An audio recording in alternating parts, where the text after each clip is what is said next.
स्वांत दिवाकरः जयत्यमित सज्ञान सुखशक्ति पयोनिधि।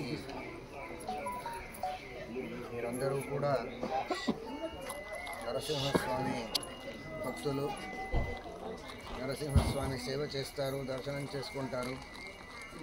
అటువంటి సర్వోత్తముడైన స్వామి నరసింహస్వామి, శ్రీమన్నారాయణుడే నరసింహస్వామి.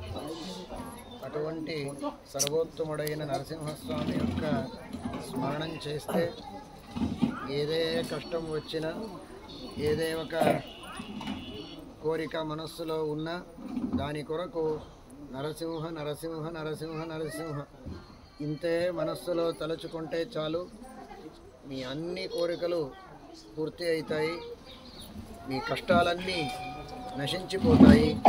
ఆ భగవంతుని అనుగ్రహంతో అది పెళ్ళి కావచ్చు,